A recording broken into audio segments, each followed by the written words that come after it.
ओम नमो भगवते वासुदेवाय। ओम नमो भगवते वासुदेवाय। ओम नमो भगवते वासुदेवाय। ओम अज्ञानतिमिरान्धस्य ज्ञानाञ्जनशलाकया चक्षुरुन्मीलितं येन तस्मै श्रीगुरुवे नमः। नमः ॐ विष्णुपादाय कृष्णपृष्ठाय भूतले श्रीमते भक्तिवेदान्त स्वामिनिति नामिने। नमस्ते सारस्वते देवे गौरवाणी प्रचारिणे निर्विशेषा शून्यवादी पाश्चात्यदेशतारिणे। जय श्री कृष्ण चैतन्य प्रभु नित्यानंद श्री अद्वैत गदाधर श्रीवासादि गौर भक्तवृंद। हरे कृष्णा कृष्णा कृष्णा हरे हरे, हरे राम राम राम हरे हरे। जगत गुरु श्रील प्रभुपाद की जय। भगवत वाणी भगवत गीता जी की जय। गुरु महाराज की जय।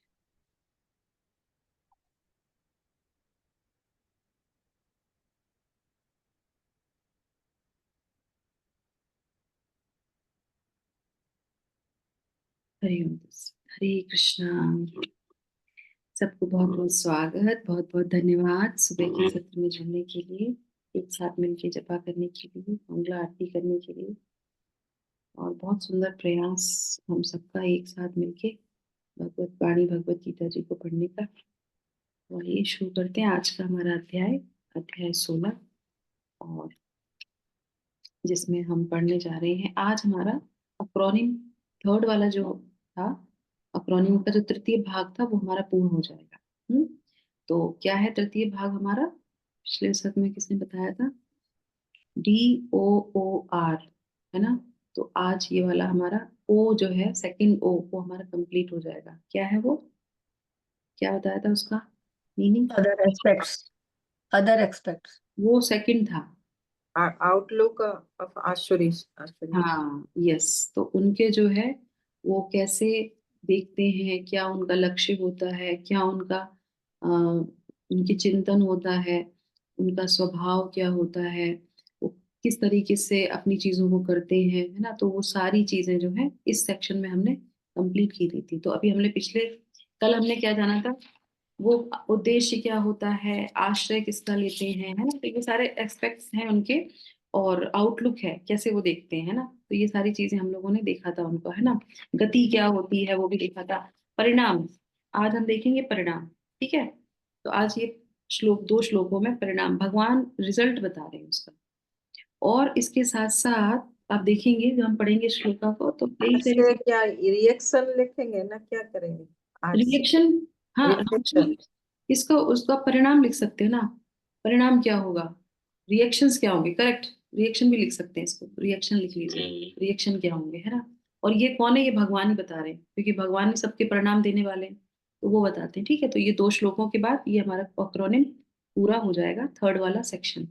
7 से लेके शुरू हुआ था, 7 से लेके 20 तक का। ठीक है? तो शुरू करते हैं 19वां श्लोक का। तो ध्यान से ट्रांसलेशन को पढ़िएगा, सॉरी परपोर्ट को, क्योंकि उसी में ही से हम लोग जो है कुछ चीजों पे चर्चा करेंगे। श्लोक संख्या 19। तानह तानहं द्विषः क्रूरान् तानहं दिश्यतः क्रूरन् संसारेषु नराधमान् संसारेषु नराधमान् क्षिपामि अजस्रम् अश्नुमाभान् पिबामि अजस्रम् अश्रुभान् आसुरीषु एव योनिषु। आसुरीषु एव योनिषु। थैंक यू माता जी। तो यहाँ पे क्या बोल रहे हैं? जो लोग ईर्ष्यालु तथा क्रूर हैं और नराधम हैं, उन्हें मैं निरंतर विभिन्न आसुरी योनियों में, भव सागर में डालता रहता हूँ। तो अभी तक जितनी चीजें हम लोगों ने सुनी, तो भगवान यहाँ पे बोल रहे हैं कि जो लोग ऐसे होते हैं उनको मैं क्या करता हूँ? मैं उनको जो है योनियों में डालता रहता हूँ। कौन सी योनियों में? आसुरी योनियों में डालता रहता हूँ, भव सागर में डालता रहता हूँ। यस, तात्पर्य पढ़ लेंगे। तात्पर्य जगत गुरु शिला प्रभुपाद की जय। इस श्लोक में स्पष्ट इंगित हुआ है कि किसी जीव को किसी विशेष शरीर में रखने का परमेश्वर का को विशेष अधिकार प्राप्त है। आसुरी लोग भले ही भगवान की श्रेष्ठता को न स्वीकार करें और वे अपनी निजी सनकों के अनुसार कर्म करें, लेकिन उनका अगला जन्म भगवान के निर्णय पर निर्भर करेगा, उन पर नहीं।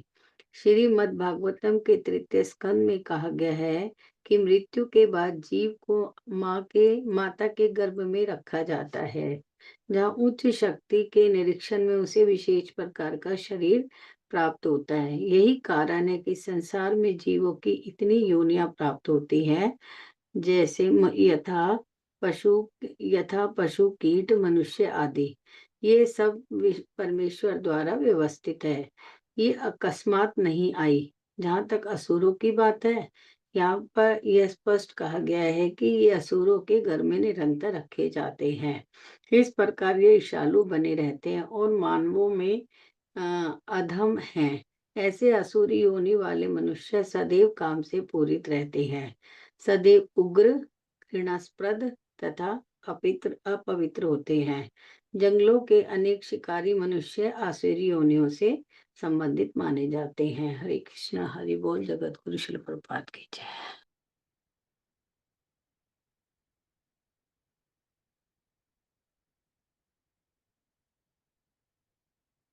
माता जी, आप म्यूट पे हो। सॉरी सॉरी, हरे कृष्णा। तो भगवान किन लोगों को आसुरी योनियों में फेंकते हैं, भवसागर में? जो ईर्ष्यालु है, क्रूर है, लिखा है इसमें। यस, आप देखेंगे भगवान ने इतनी सारी चीजों के बारे में बताया, सही है ना? कितनी सारी चीजें हम लोगों ने लक्षण जाने, सब कुछ जाने, पर यहाँ पे उन्होंने दो चीजों को जो है बहुत विशेष रूप से इंगित किया है। तो भगवान ही तो बोल रहे हैं ये सारी चीजें, जो लोग ईर्ष्यालु है तथा क्रूर है, वो और नराधम है। तीन चीजें, नराधम, ईर्ष्यालु और क्रूर, ये जो है इनको फिर मैं क्या करता हूँ, उन्हें मैं निरंतर फेंकता रहता हूँ। और जो कर्म करोगे उसको तो फेंका ही जाएगा, पर ये जो लक्षण है तीन मुख्य रूप से, इनको वो कंटिन्यू फेंकते रहते हैं, कंटिन्यू फेंकते रहते हैं, कंटिन्यू फेंकते रहते हैं। ईर्ष्या, आप जानते हैं ईर्ष्या वाले में कौन सी योनि में जो है आता है व्यक्ति, किसी को पता है? हम लोग भागवत में पढ़ चुके कितनी बार, किस किस योनि? माता जी, सर्प सर्प। सर्प, सर्प। सर्प की योनि में आता है। आप सोचेंगे, तभी लोग कहते हैं ना, ईर्ष्या जो होती है अंदर से, ये इतनी खराब चीजें हैं। अगर ईर्ष्या रहेगी, और रहती ही है, मानेंगे नहीं मानेंगे, ईर्ष्या होती ही है, और बदलता रहेगा, उसका योनि बदलता रहेगा, बदलता रहेगा। और वो अंदर से अगर नहीं जाएगी तो आप सोचिए कितना पतन है। इस श्लोक को पढ़ने के बाद हमें कितना इस चीज से रहना चाहिए कि हमें किसी से ईर्ष्या नहीं करनी चाहिए। बहुत ज्यादा ईर्ष्या होगी, वो ना डसने का स्वभाव होता है ना? तो वो डसता रहता है, दूसरों को परेशान करता रहता है, वो बढ़ता जाता है। दूसरा क्या है, यहाँ पे बताते हैं क्रूर है। अब आप फोर रेगुलेटरी प्रिंसिपल्स अगर देखोगे, तो शिला प्रभुपाद ने यही तो बोला है। और क्या बोला है, कि क्या बोला है कि आपको जो है ये फोर रेगुलेटरी प्रिंसिपल्स फॉलो करने हैं।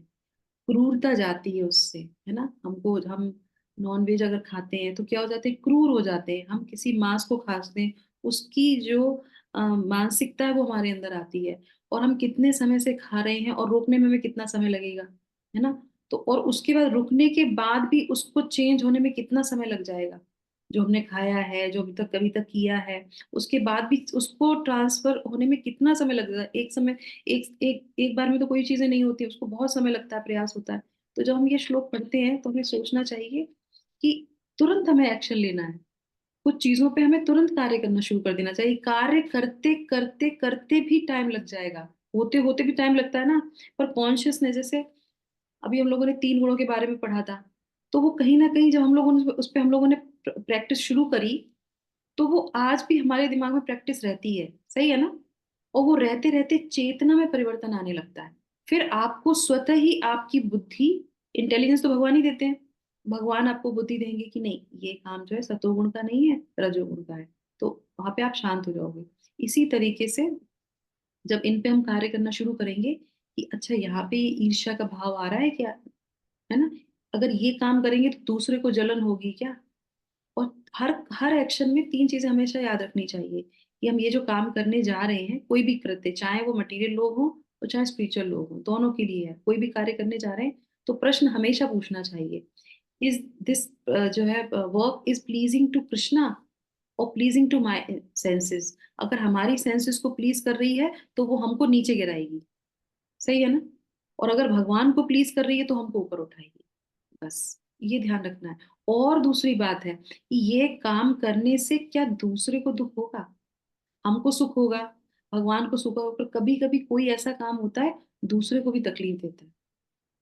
तो ये हम कभी नहीं सोचते हैं। और अगर हम ऐसा सोचते हैं कि इस चीज से दूसरे को भी हर्ट होगा, क्यों मैं ऐसा बोल रही हूँ? क्योंकि सिंपल है बहुत रास्ता भक्ति का, भगवान की तरफ आने का, पर उसमें रोड़ा यही आता है जब हम दूसरे को कष्ट पहुंचा देते हैं। और ये क्रूरता की निशानी है। किसकी? सूक्ष्म रूप से जो क्रूरता होती है ना, हमें सुख हो रहा है, हम भगवान के लिए कर रहे हैं, अरे किसी को बुरा लग रहा है तो लगने दो, हमें क्या फर्क पड़ता है? नहीं, अगर ऐसा सोच रहे हैं तो हमारे अंदर वो क्रूरता जो थोड़ी सी है वो बढ़ जाएगी। हमारा हृदय सख्त होने लगेगा, धीरे धीरे धीरे धीरे सख्त। जैसे धीरे धीरे मुलायम होती है ना चीजें, बटर को फ्रिज में से निकालो एकदम से मेल्ट हो जाएगा? नहीं होगा, उसको समय लगेगा मेल्ट होने में। धीरे धीरे धीरे बटर तो मुलायम ही होता है, पर संपर्क में, दूसरे के संपर्क में रहने से, है ना, तो वो आसुरी, मतलब वो फ्रिज में आ गया, उसका उसको फ्रिज में कोई मतलब ही नहीं है, पर उसको हमने रख दिया, वो सख्त हो गया। अब उसकी टेंडेंसी मुलायम है, मक्खन का मतलब ही होता है मुलायम, पर वो मुलायम है ही नहीं, पर वो उसको होते होते भी समय लगेगा। तो ये चीज हमारे लिए बहुत इंपॉर्टेंट है। और उसके बोल रहे हैं नराधम, है ना, नर, नरों की श्रेणी में जो अधम व्यक्ति होते हैं वो, तो मैंने यहाँ पे कुछ लिख रखे हैं। दुर्योधन, दुर्योधन को देखेंगे आप, द्वेषी प्रवृत्ति के थे वो, है ना, हमेशा द्वेष, सब कुछ था उनके पास, पर द्वेष इतना था कि अनगिनत, मतलब उसके अंदर इतना द्वेष था, इतना द्वेष था कि बस पूछिए मत, आप सब लोग जानते हैं। और उसके बाद क्या है?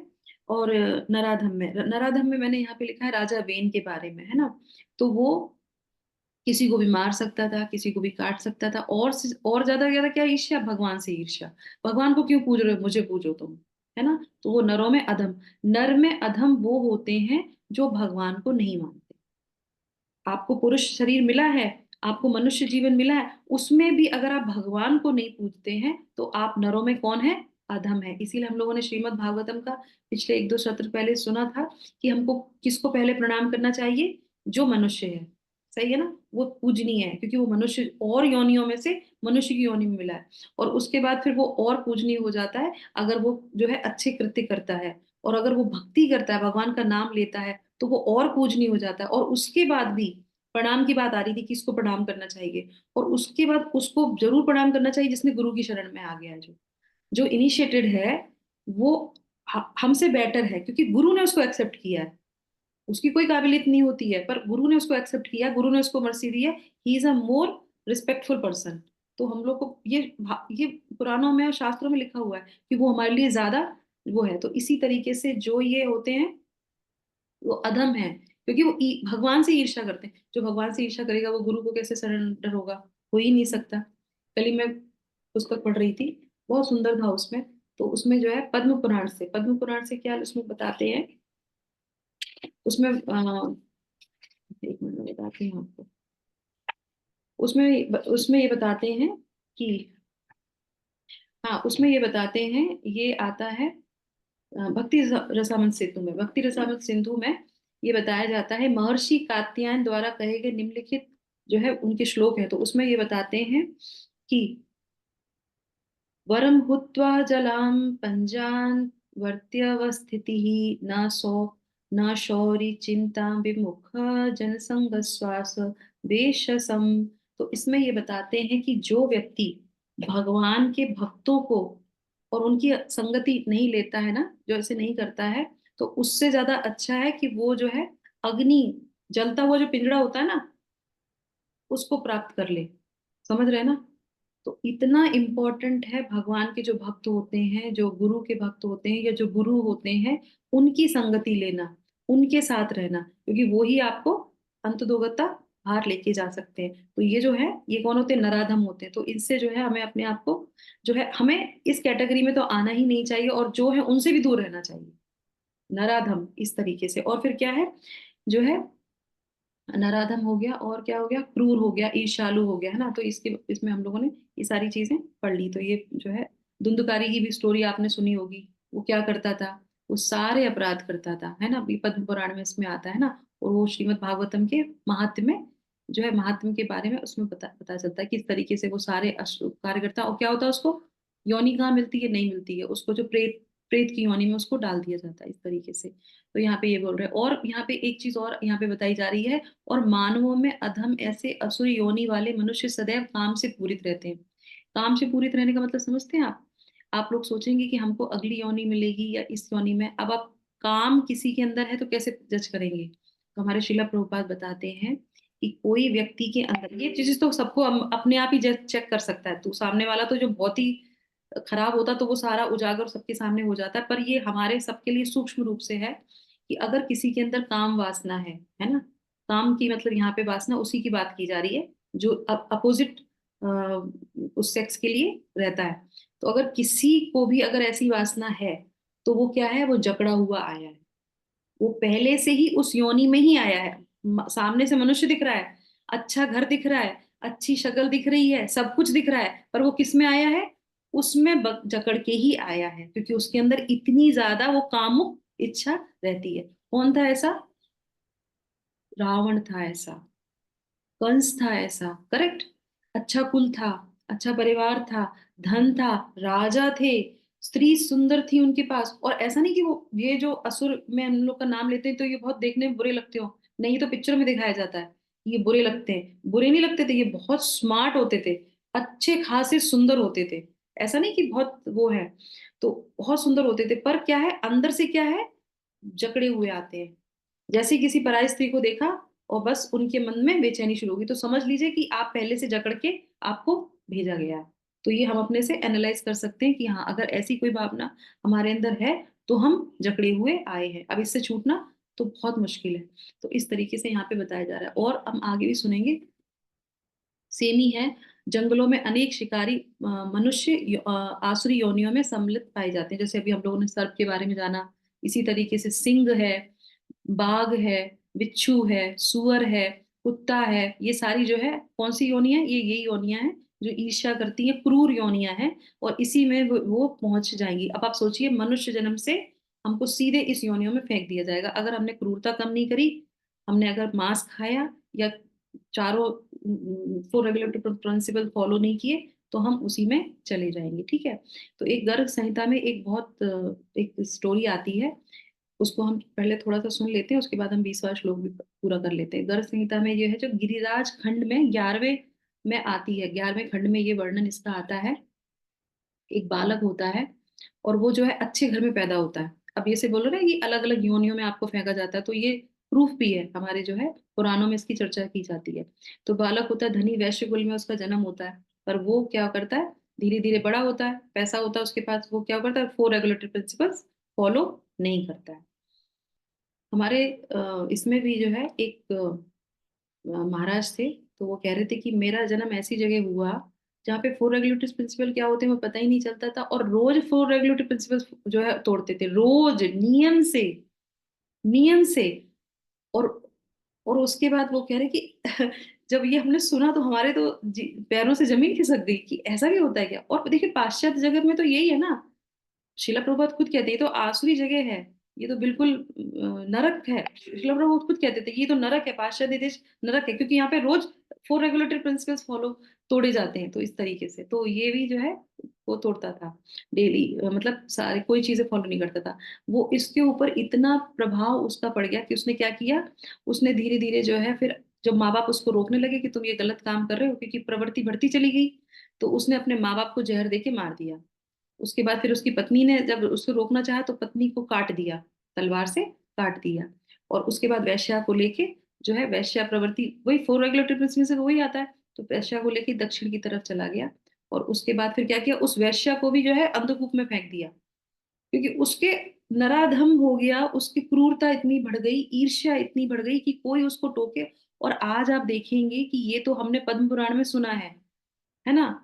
और आज के टाइम में आप रोज तीसरे चौथे घर में यही सुन रहे हैं।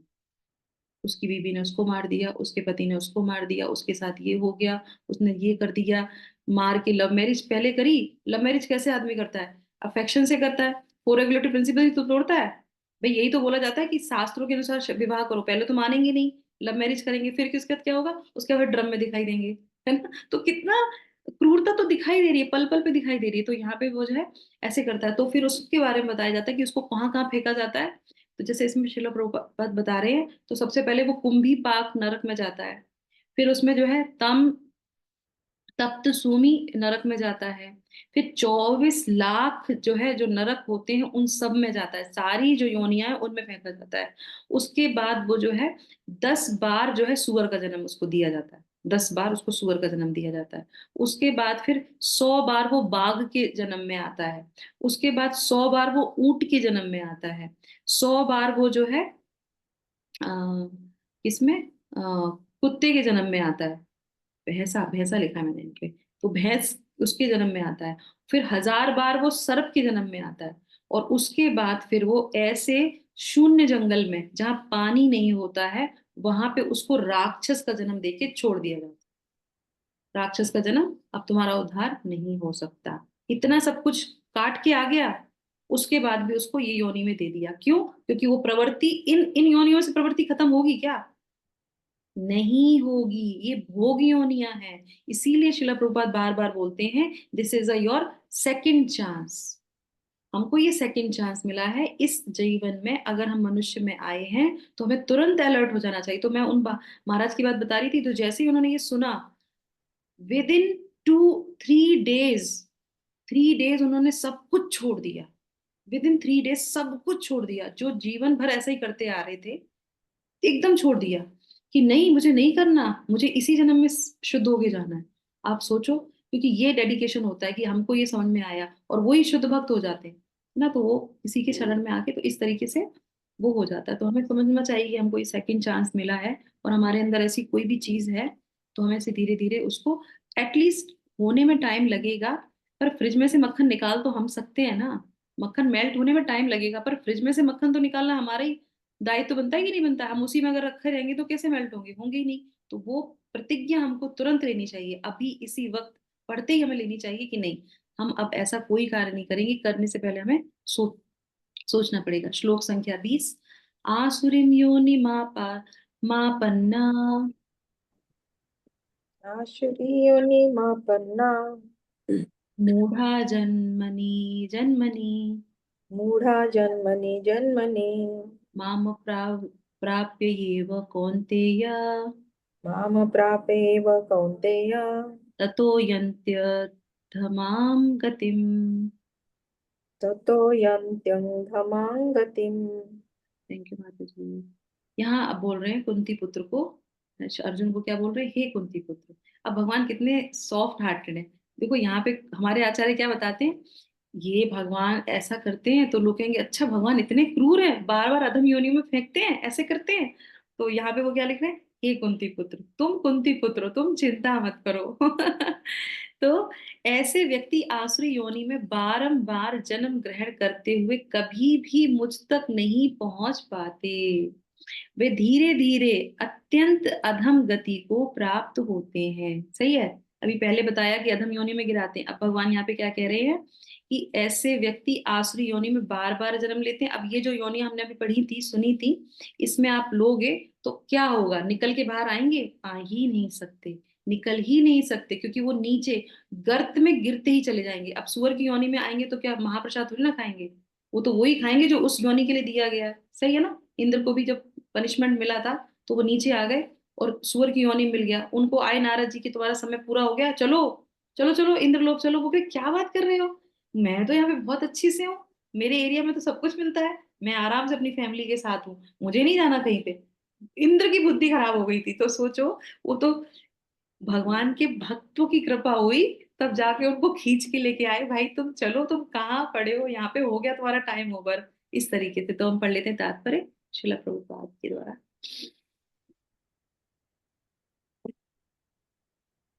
गुरु शिला प्रभुपाद की जय। सुषमा माता जी पढ़िए। यह विख्यात है कि ईश्वर अत्यंत दयालु है। लेकिन यहाँ पर हम देखते हैं कि वे असुरों पर कभी भी दया नहीं करते।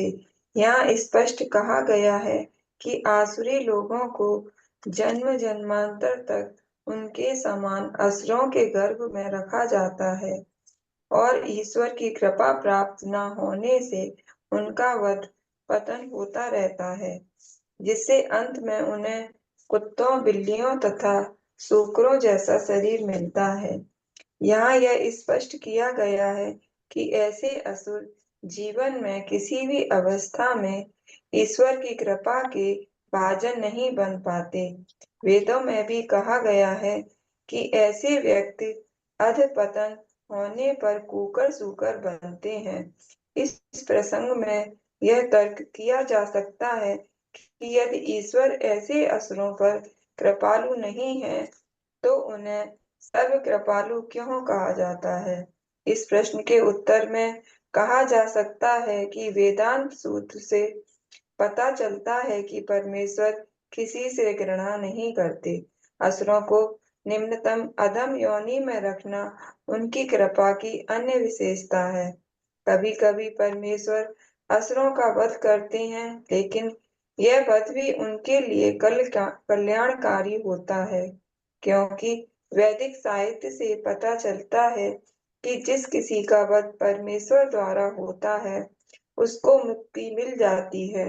इतिहास में ऐसे असुरों के अनेक उदाहरण प्राप्त हैं, यथा रावण, कंस, हिरण्यकशिपु, जिन्हें मारने के लिए भगवान ने विविध अवतार धारण किए। अतएव असुरों पर ईश्वर की कृपा तभी होती है जब वो इतने भाग्यशाली होते हैं कि ईश्वर उनका वध करे। हरे कृष्ण। थैंक यू माता जी, हरे कृष्ण। तो यहाँ पे क्लियर हो गया। शिला प्रभुपाद ने जो है वो बोला कि लोग ऐसे सोचते हैं। शिला भगवान ने क्या बोला? भगवान ने तो ये बोला कि वो कभी तक मेरे पास नहीं आ पाएंगे, पर शिला प्रभुपाद का स्टेटमेंट बिल्कुल अलग है। शिला प्रभुपाद ने यहाँ पे क्या बोला? उन्होंने बोला कि भगवान तो बहुत कृपालु है ना। भगवान के भक्त जो होते हैं वो जानते हैं भगवान की मनोदशा। तो वो कहते हैं कि भगवान अत्यंत दयालु। और भगवान कौन? भगवान श्री कृष्ण। वो इतने विख्यात हैं, दयालु हैं। लेकिन यहाँ पे हम देखते हैं कि असुरों पे कभी दया नहीं करते, है ना।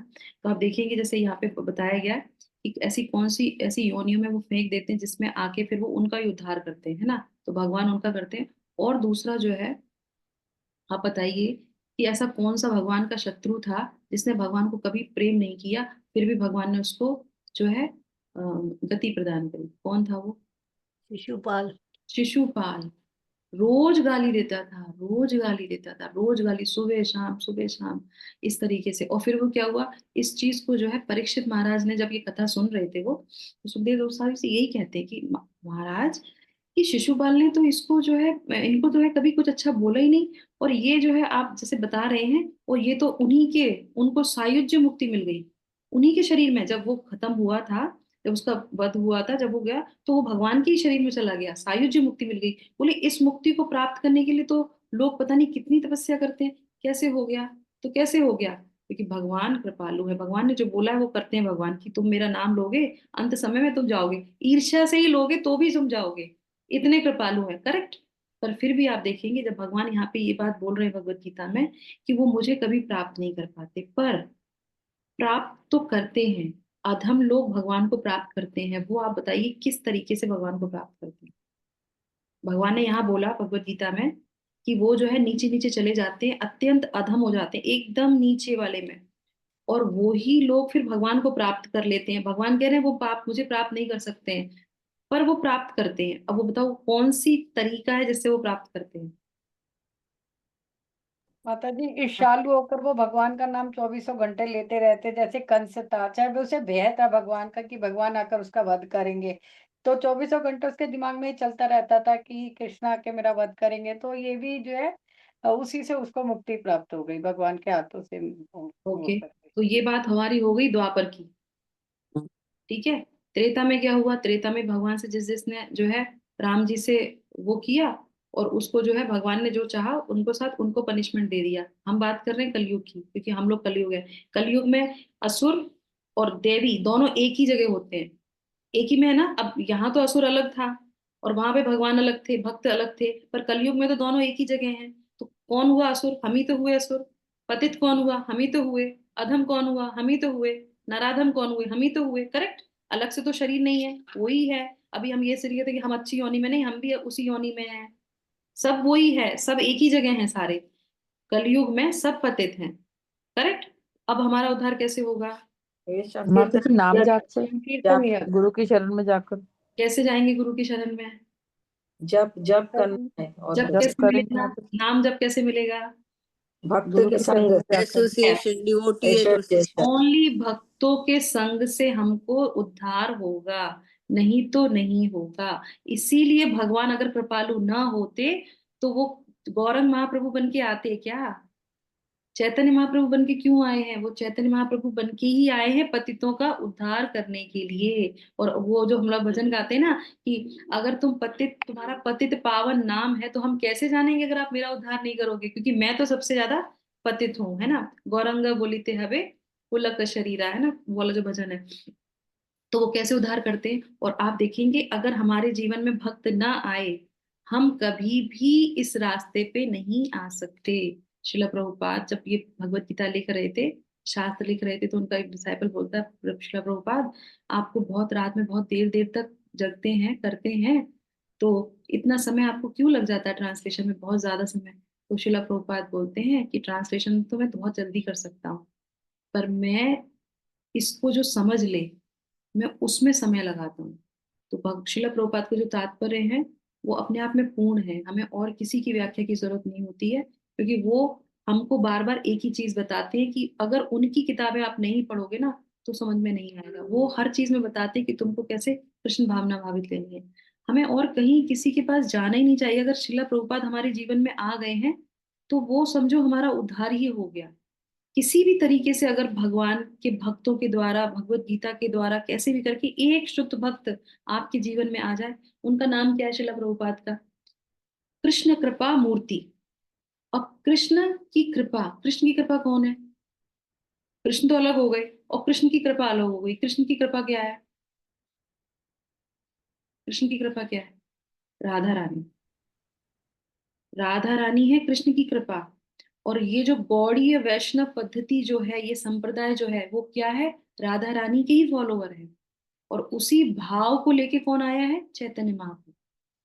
तो जो भी इस संप्रदाय में आता है, जो भी उसको पकड़ता है, तो समझ लीजिए उस पे कृपा होगी ही होगी। क्योंकि राधा रानी क्या है? माँ की जैसी है।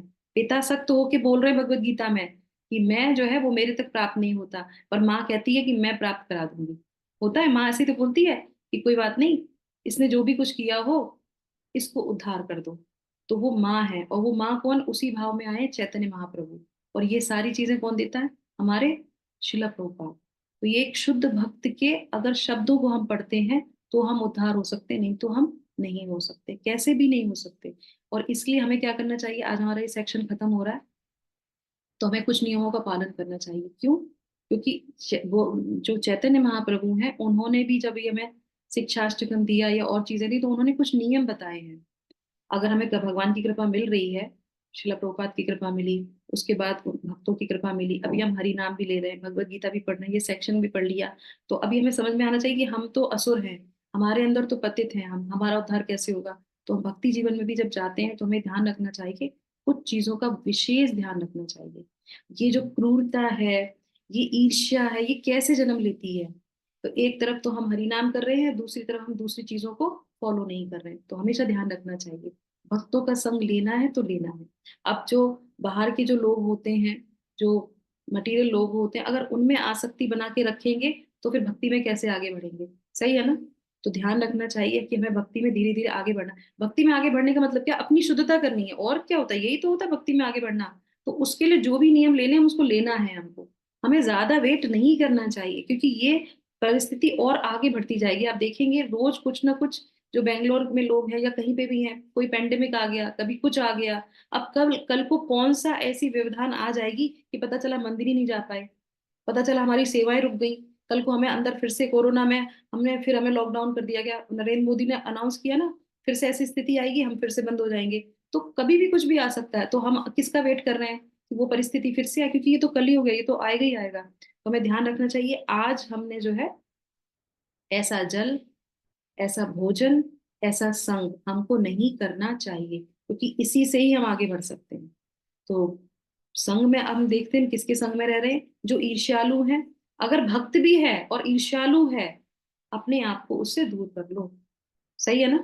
हम जब डॉक्टर हॉस्पिटल में जाते हैं और वहां पे अपना इलाज कराते हैं, तो आप देखोगे हर जगह का एक जोन होता है ना? अब हम पहले से कमजोर, क्योंकि हमारे अंदर बीमारी है, और हम किसी ऐसे जोन में चले जाते हैं जहाँ पे बहुत बीमारी फैली हुई है, तो हम जाएंगे वहां पे, क्योंकि हमको बीमारी पहले लग जाएगी, क्योंकि हम बीमार हैं। तो सब लोग अपना इलाज कराने आए हैं, तो हमें ये बहुत ध्यान से देखना है, सोचना है, समझना है, अपने आप को प्रोटेक्ट करते हुए आगे बढ़ना है। तो हमें ऐसे लोगों का संग करना चाहिए जो भक्ति में आगे बढ़ना चाह रहे हैं। भक्त तो सभी तरीके के होते हैं, जो भक्ति में आगे बढ़ना चाहते हैं हमें उनका संग करना चाहिए, उनको एसोसिएशन लेना चाहिए। और जो भक्ति में ही इंजॉय कर रहे हैं, भक्ति के नाम पे ही इंजॉय कर रहे हैं, हमारे प्रेमदादा प्रभु कहते हैं शुगर कोटेड, भक्ति के नाम पे इंजॉय इंजॉय इंजॉय इंजॉय ही कर रहे हो। तो इंजॉय तो तुम पहले ही मटेरियल वर्ल्ड में कर रहे थे। नहीं, बहुत सीरियस होकर इन चीजों को आगे बढ़ना है, नहीं तो हमारे ये काम क्रोध लोभ मत मत्सर नहीं जाएगा। पहले मटेरियल लोगों के साथ कर रहे थे, अब स्पिरिचुअल लोगों के साथ करेंगे। अन्न बहुत इंपॉर्टेंट है। तो रेगुलेटरी प्रिंसिपल में आता है ना, बिना भोग लगाए हमको खाना नहीं खाना चाहिए। और कोई भी हो, अब कोई बुरा माने तो मान जाए बुरा, हमको नहीं खाना तो नहीं खाना, क्योंकि वो हमारे मन को शुद्ध करता है, हमारी चेतना को शुद्ध करता है। आप जाइए थोड़े दिनों के लिए मटीरियल लोगों के साथ खाना खा के देखिए, फिर देखिए आपकी भावनाएं कैसी होती है, आपकी चैंटिंग कैसी होती है, चेंज हो जाएगी आपकी। आप जैसा जल पियेंगे, अब आप कोको कोला भी पियेंगे, कोल्ड ड्रिंक भी पियेंगे, ये भी पियेंगे, वो भी पियेंगे, सब कुछ पियेंगे, तो देखिए आप कैसे फर्क पड़ता है। बहुत फर्क पड़ जाता है। तो ये बहुत इंपॉर्टेंट है कि हम जिस बात पे जा रहे हैं सीरियस होके हमें जाना है, हमें अपना मन को शुद्ध करना है, हमें अपनी वाणी को शुद्ध करना है। और जब और ये क्यों कर रहे हैं? हम ये कर रहे हैं अपने भक्त, जो हमारे शिला प्रभुपाद ने बोला, हमारे भक्तों ने बोला, जिसकी वजह से हम भक्ति में सस्टेन हैं। करेक्ट? अपनी साधना से तो नहीं रुके हुए, उन भक्तों की कृपा से ही रुके हुए। तो कम से कम उन्होंने जो बोला उनकी वाणी को तो पूरा करना ही चाहिए। तो ये हमारे लिए बहुत इंपॉर्टेंट चीज है कि जो है भक्ति विनोद ठाकुर, बहुत अच्छा एक भजन है। कभी होगा जब ये हमारा सत्र पूरा होगा तो हम सुनाएंगे। उसमें उन्होंने जो है शरणागति में आता है ये भजन, तो पूरा उन्होंने बताया है कि किस तरीके से हमें अपनी भक्ति को संभाल के रखना चाहिए। उसमें जो है हमें ऊपर उठना चाहिए, हमें नीचे नहीं गिरना चाहिए, क्योंकि हमारे पास और कोई साधन नहीं है। चैतन्य महाप्रभु शिला प्रभुपाद ने जो हमें व्यवस्था दी है और आचार्यों ने जो फॉलो किया है, जिनकी हम रोज पूजा करते हैं, जिनको हम रोज प्रणाम करते हैं, तो उन्होंने बोला क्या है हमारे लिए, तो वो भी तो हमें सुनना चाहिए। तो हमें वो बहुत ध्यान रखना चाहिए। नहीं तो क्या है, अगर हम शुद्ध भक्ति के साथ नहीं है, तो भक्ति विनोद ठाकुर कहते हैं जाके तुम लोहे के जो जो पिंजरा है ना, जो जल रहा है अग्नि का, उसको आके पकड़ लो, वो ज्यादा अच्छा है। तुम उसको पकड़ लो, अगर तुम भक्त को नहीं पकड़ सकते हो, तुम भक्ति को नहीं पकड़ सकते हो, तो तुम उसमें चले जाओ, क्योंकि और तो कुछ है नहीं। और भगवान तो यहाँ पे साफ साफ बोल रहे हैं, तो तुमको मैं नरक में फेंकूंगा ही फेंकूंगा, फेंकूंगा फेंकूंगा। तो हाँ, ये तो गारंटी है। तो क्या करना है, गुरु के चरणों को पकड़ना है, शिला प्रभुपाद के चरणों को पकड़ना है, और वो बहुत बहुत बहुत जो है पतित उद्धार करने के लिए आए। शिला प्रभुपाद का अगर हम थोड़ा सा भी गुणगान करें, आप देखेंगे उनके जो जो डिसाइपल्स थे, जो शुरू के जो डिसाइपल्स जो बने थे, वो सारे पाश्चात्य देश के थे, और कोई फॉलो प्रिंसिपल्स नहीं करते थे, है ना?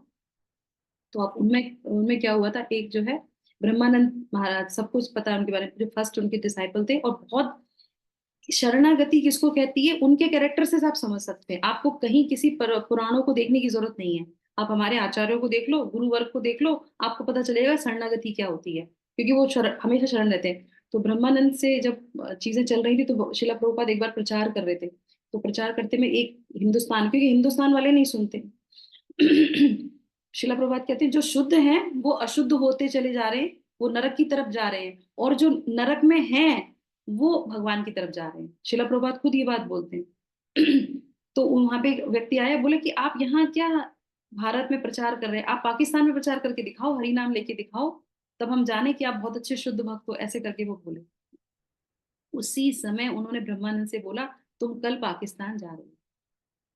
और शिला प्रभुपाद कैसे प्रचार करते थे, पैसे के मामले में कृष्ण व्यवस्था करेंगे, भोजन कृष्ण व्यवस्था करेंगे, रहना, क्योंकि वो खुद ही गए थे ऐसे ही जलदूत से, कोई व्यवस्था नहीं थी, चले गए कृष्ण पे पूरी तरीके से सरेंडर होके। और ब्रह्मानंद को तो नहीं पता था कृष्ण कौन है क्या है, वो किस पे सरेंडर थे, शिला प्रभुपाद पे। उन्होंने बोला और वो चले गए। दूसरे दिन वो पाकिस्तान चले गए, और पाकिस्तान उस समय गए थे जिस समय वहां पे युद्ध चल रहा था, पाकिस्तान और बांग्लादेश को सेपरेट किया जा रहा था। तो इंडिया तो और भी बहुत बुरी कंडीशन में था उस समय।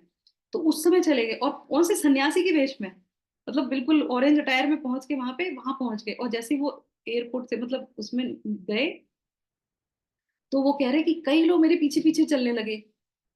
तो उन्होंने सोचा, अरे बड़ा अच्छी जगह है, यहाँ तो लोग बड़ी रिस्पेक्ट करते हैं, हम हमारे पीछे पीछे चल रहे हैं। उनको नहीं पता था कि तो सीधे साधे थे, उनको नहीं पता था कि ये उनको चेक कर रहे हैं कि ये दूत है क्या है, कहाँ से आया है, इंडिया से ही आया है, ये सन्यासी वाला वेश तो इंडिया में ही होता है, तो ये क्यों आया है। और उन्होंने जब प्रचार वहां पे शुरू किया, ना रहने की व्यवस्था, ना खाने की व्यवस्था, कुछ नहीं। उनके साथ क्या क्या हुआ, उनके साथ जो है उनके मुंह पे थूका गया, उनके उनको गाली दी गई, उनको चप्पलों से मारा गया, उनके उतना ही नहीं, उनके पीछे चाकू भोंका गया, पीठ पे चाकू से मारा गया। और उन्होंने एक बार भी शिला प्रभुपाद को, पत्र वत्र की व्यवस्था भी नहीं थी, कुछ भी नहीं था, उन्होंने ये नहीं कहा कि शिला प्रभुपाद, उनके मन में भी नहीं आया कि शिला प्रभुपाद आपने मुझे यहाँ क्यों भेज दिया।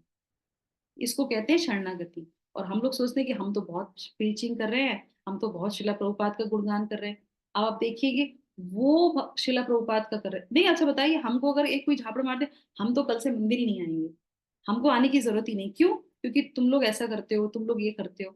हम सरेंडर है क्या शिला प्रभुपाद के? निकालेगा कौन? निकालेंगे तो शिला प्रभुपाद, निकालेंगे तो गुरु वर्ग, तो गुरु को ही सरेंडर नहीं। तो इस तरीके से, और जब खबर आई न्यूज में कि इंडिया के 4 पंडितों को मार दिया गया, ये खबर आई, शिला प्रभुपाद ने सुनी, शिला प्रभुपाद की आंखों में आंसू, और उनको अंदर से लगा कि कहीं इसमें ब्रह्मानंद तो नहीं है, कि मैंने उसको भेजा तो कोई खबर तो आई नहीं। काफी समय हो गया, उसके बाद फिर ब्रह्मानंद महाराज पहुंच गए भारत प्रभुपाद से मिलने के लिए। और जब वो मिलने के लिए आए, तो शिला प्रभुपाद दौड़ के गए ब्रह्मानंद के पास और उनको गले से लगा लिया और रोने लगे। तो बोले कि जो तुम लोग मेरे लिए कर रहे हो, इतना तो मेरी अपनी संतान भी ना करे। और बात सही है कि नहीं सही है? तो इस तरीके से जो है, अगर हम शरणागत में आते हैं, तो हम ये सोचना चाहिए कि हमने कर क्या रहे हैं हम। जो गुरु हमको यहाँ से निकालेगा, और निकालेंगे ही निकालेंगे, है ना, उन्होंने वचन दे दिया है, जो फॉर रिलेटिव प्रिंसिपल फॉलो करेगा, जो हरि नाम लेगा, उसको मैं लेके जाऊंगा। पर हमारा प्रश्न ये आता है कि हम क्या कर रहे हैं उनके लिए। ये बहुत इंपॉर्टेंट है। और अगर हम सही तरीके से शरणागत नहीं है, तो बैठे हैं हमारे जो है यमराज जी और सब लोग देखने के लिए, इधर तो तुम कह रहे हो हम शरणागत हैं, इधर तो तुमने कुछ किया ही नहीं, तुम तो एंजॉय कर रहे थे, तुम तो भक्ति में भी एंजॉय कर रहे थे। तो जो भक्ति में है उनके लिए बहुत सीरियस है ये, कि हमको इन सब चीजों से, अगर भक्ति में आगे बढ़ेंगे तो ही हम चीजों से बाहर निकल पाएंगे। द्वेष करते रहेंगे तो कभी भी इस चीज से बाहर नहीं जाएंगे, और ये द्वेष बढ़ते ही चला जाएगा, बढ़ते ही चला जाएगा। भगवान की आड़ में द्वेष बढ़ा रहे होंगे, क्रोध बढ़ा रहे होंगे, अपने आप को जो है कठोर करते चले जाएंगे। और अगर हम भक्ति में नहीं है, तो वो है ही नराधम, फिर तो उनकी कोई बात ही नहीं है, फिर तो वो किसी कैटेगरी में आते ही नहीं है। तो इसीलिए उनके लिए फिर हमको प्रचार करना चाहिए, उनके लिए हमको हरि नाम देना चाहिए, कि एटलीस्ट जो नहीं जानते हैं अपने आप को, एटलीस्ट वो तो सही है कि वो जानते ही नहीं है, जो जान के भी नहीं जानता ना, वो सबसे बड़ा ध्रुत है, क्योंकि वो जान के भी वो चीजों को नहीं कर रहा। तो इस सेक्शन से हमको ये सीखने को मिला। अब आगे भगवान जो है द्वारों के बारे में बताएंगे। 3 द्वार कौन कौन से होते हैं वो हम अगले सेक्शन में जानेंगे। तो सभी का दिन शुभ हो, मंगलमय हो, इसी कामना के साथ हम इस सत्र को विराम करते हैं। 3 बार हरे कृष्णा महामंत्र बोलते हैं। सबकी आध्यात्मिक उन्नति के लिए गुरु को, सब गुरु की शरण में आ सकें। शिला प्रभुपाद जो पाई है हम सबका उद्धार करने के लिए, चैतन्य महाप्रभु, सबको चैतन्य महाप्रभु के बारे में पता चले, जो उन्होंने हमें औषधि दी है हरि नाम की, सबको वो औषधि मिल सके। तो पहले शिला चैतन्य महाप्रभु कहते हैं कि पहले अपना उद्धार करना है, फिर दूसरों का उद्धार करना है। तो पहले हमें अच्छे से हरि नाम लेना है, और फिर दूसरों को हरि नाम देने का प्रयास करना है। तो उन सभी जीवों के लिए प्रार्थना करते हैं 3 बार। हरे कृष्णा हरे कृष्णा हरे हरे कृष्णा कृष्णा हरे हरे कृष्णा कृष्णा कृष्णा कृष्णा हरे कृष्णा हरे हरे हरे हरे हरे राम रामा हरे रामा राम रामा राम रामा हरे हरे हरे हरे हरे हरे कृष्णा हरे कृष्णा कृष्णा कृष्णा कृष्णा कृष्णा हरे कृष्णा हरे हरे हरे हरे रामा हरे हरे राम रामा राम हरे रामा राम हरे राम हरे राम हरे हरे कृष्णा कृष्ण हरे कृष्णा कृष्ण कृष्णा हरे कृष्ण हरे राम हरे रामा राम रामा हरे जगत गुरु शिला प्रभुपाद की जय। भगवत जय। गीता जी हरे की कृष्णा माता जी। हरि ओम। हरे कृष्णा माता जी। मुझे एक थोड़ा सा कंफ्यूजन सी हो रही थी, जैसे आपने शुरू में बताया कि जो लोग मतलब भक्ति में जाते हैं और वो भगवान की सेवा कर रहे होते हैं, तो अगर किसी का मन कैसे अगर किसी का मन दुखता है तो नहीं करना, मतलब वो मुझको समझ नहीं आया। तो कॉन्सेप्ट। मन मतलब क्या, किसी का मन दुखाते हैं। हाँ हाँ, भक्ति करते वक्त अगर किसी का मन दुख रहा हो तो फिर हाँ वो नहीं बात समझ आई। वो जो भक्ति में आएंगे तब पता चलेगा। अभी तो बहुत सी चीजें होती हैं, ऐसी चीजें माता जी जो हम करते हैं। हमने पिछले उसमें पढ़ा था ना, हम पिछले श्लोक में पढ़ा था। हाँ हाँ, दूर नहीं है, तो यही पास में ही है। सन्यासी वेश धारण कर लेते हैं और उस वेश में सब प्रकार के अधम करते हैं। वास्तव में इस संसार से विरक्त होने पर अनेक प्रतिबंध होते हैं, लेकिन ये असुर इन प्रतिबंधों की परवाह नहीं करते हैं। तो आप देखेंगे भक्ति में तो आ गए ना, वेश धारण कर लिया, सन्यासी बन गए, बहुत सी ऐसी चीजें होती हैं, है ना।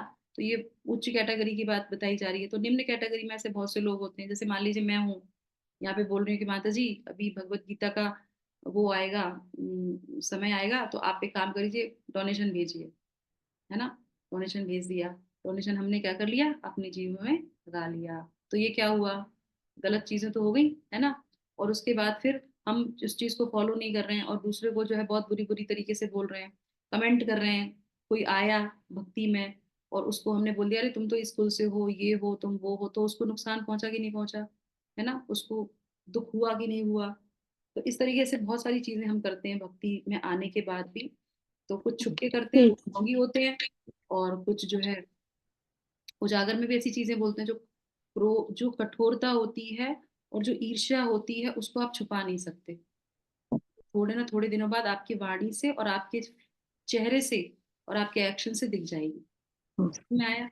जी माता जी, मैं कुछ और समझ बैठी थी। मैंने सोचा कि अगर किसी को हमारी भक्ति से परेशानी तो हमें भक्ति करनी चाहिए या नहीं करनी चाहिए, वो उसमें अरे मैं नहीं, हाँ हाँ हाँ हाँ, ये भक्ति तो कंफ्यूज। करनी ही चाहिए। भक्ति, जो भक्ति मार्ग पे आते हैं उनको तो ये सारे चैलेंजेस आते ही आते हैं, कि उनको लोग बोलेंगे तुम ऐसा हो, तुम वैसी चीजें कर रहे हो, क्योंकि वो बाहर के लोग हैं ना, तो उनको उस चीज का इम्पोर्टेंस नहीं पता है। तो हमें वो सब नहीं छोड़ना चाहिए। हम यहाँ पे बात कर रहे थे कि जब भक्ति में आते हैं तो हमें और इन चीजों पे बहुत ध्यान रखना चाहिए कि हम, हमारे अंदर शुद्धता हो रही है कि नहीं हो रही है। मेरा कहने का मतलब ये। जी माता जी, हाँ, धन्यवाद माता जी। समझ में आ गया। हरे जी माता आज यस। रामनवमी है ना माता जी, रामनवमी है। कल है रामनवमी, हम लोग वैष्णव जो है कल रामनवमी मनाएंगे। ओके आज नहीं, कल हमारा व्रत रहेगा, 27 ओके तारीख को। तो शाम को संध्या, संध्या तक रहते हैं हम लोग, शाम तक रहते हैं व्रत। ओके ओके ओके कल है जी। जो आज मना रहे हैं आप लोगों को रामनवमी की बहुत बहुत शुभकामनाएं।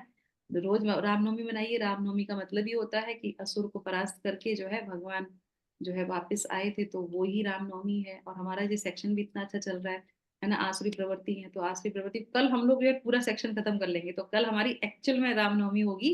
तो हम ये हरे चैप्टर भी खत्म कर लेंगे, आसुरी गुणों को समाप्त करके भगवान राम की शरण में आएंगे, जो गुणों के भंडार हैं, जिनके अंदर इतने अनंत गुण हैं। Thank you so actually much. आज अष्टमी है, आज अष्टमी है, कल नवमी है यस, कल और नवमी। आधी नवमी बोलते हैं आज है। एक छोटा सा शेयर करती हूँ माता जी। मैं बेंगलोर में गई थी, इस्कॉन टेम्पल में मेरी पोती को लेके गई थी। वहां प्रसाद खिलाया उसको, तो वो टाइम से उसके मन में भक्ति आ गई है। तो थैंक वो परसों मेरे घर एक दिन रहने के लिए आई, तो मुझे बोलती अजी मुझे वो ग्रैंड माँ मुझे वो इस्कॉन सेंटर में लेके चलो ना। यू। हाँ हाँ तो हाँ, हमारे थाने में इस्कॉन सेंटर है, बहुत तो सुंदर। उधर वो गई। अन्न जो अभी हम लोग बात कर रहे थे ना, अन्न खाने से कितना प्रभाव होता है, हाँ प्रसाद और खाने फिर से हमारी चेतना में हाँ, बहुत भर। फिर वो खिचड़ी का प्रसाद मिलता है उधर, वो भी उसने लिया और पूरा खाया। यस, थैंक यू मुझे मैडम। बहुत खुशी हुई। Thank you so much. आप लोग का दिन शुभ हो, मंगल में हो। तो इसी के साथ विराम करते हैं, कल हम लोग मिलेंगे पुनः। थैंक यू माता जी। हरे कृष्ण।